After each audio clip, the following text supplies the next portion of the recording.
Trending nga po mga idol sa social media ang inilabas na balita kahapon na nagagamit nga daw ang PBA ng bagong 4-point shot next season. Kasabay niyan, marami nga po sa kanila mga fans ang nagreklamo sa liga since napaka-unnecessary nga daw ng ginawang bagong rules na ito. Imbes nga daw po na mag-focus sila sa ibang problema, sinira nga daw nila ngayon ang laro. Ika nga'y hindi nga daw magiging successful ayon sa mga fans ang ginawang pagbabagong ito gayong maging ang NBA ayaw rin naman nga itong gamitin. Yes mga idol, taong 2016 sinimulang ikonsidera o pinag-usapan na ng board at ng miyembro ng NBA ang paggamit ng 4-point shot o 4-point line. Sa katunayan, inilagay na rin naman nila ito sa mga ginagawang practice ng kanila mga players upang sa ganun makapag-adjust sa gagawin ng zone defense ng kalaban. Ang kaso, mismong NBA na ang nakapagdesisyon at nagsalita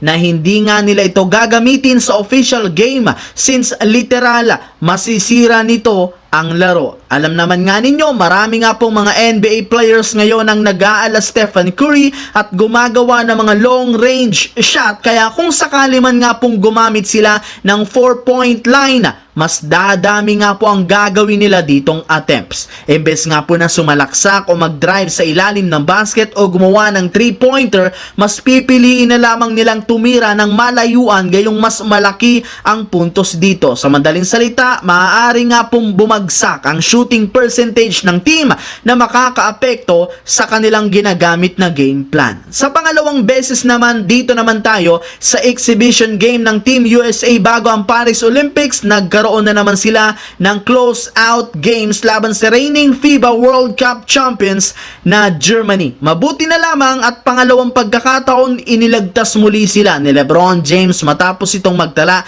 ng 20 points kasama ng kanyang clutch basket sa huling minuto na nagselyo ng kanilang panalo. Bukod kay LeBron, isa rin naman si Anthony Davis sa mga bumuhat at naging best player sa kanilang unang tatlong exhibition game, lalo na sa rebounding at depensa. Kaya literal, ang superstar duo ng Lakers ang bumubuhat ngayon sa USA para manatiling undefeated sa pagkakaroon nila dito ng record 5-0. Sa kabilang banda, tinupad nga talaga mga idol ng Dallas Mavericks ang kanilang pinangako na papalakasin nila ngayong off-season ang team matapos silang mabigo sa NBA Finals. At isa nga sa mga pinagtuunan nila ng pansin ay yung pagpapalakas ng backcourt. Sa katunayan, ilang mga bagong guard ang kinuha nila ngayon kagaya nina Quentin Grimes, Klay Thompson at ang bagong nakuha ni si Spencer Dinwiddie. Dahil dyan, umabot na sa 10 ang gwardya nila since makakasama rin naman dito sina Dante Exum,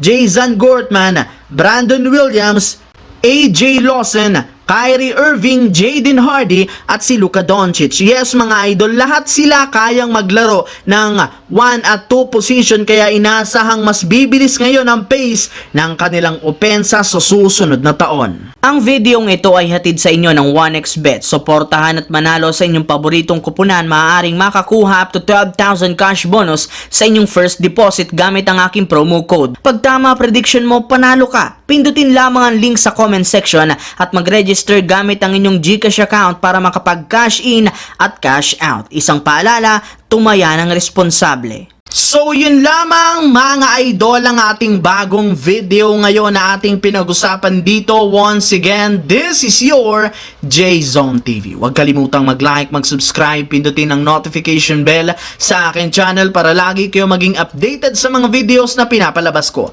Isang malaking shoutout sa lahat mga idol. Maraming salamat po.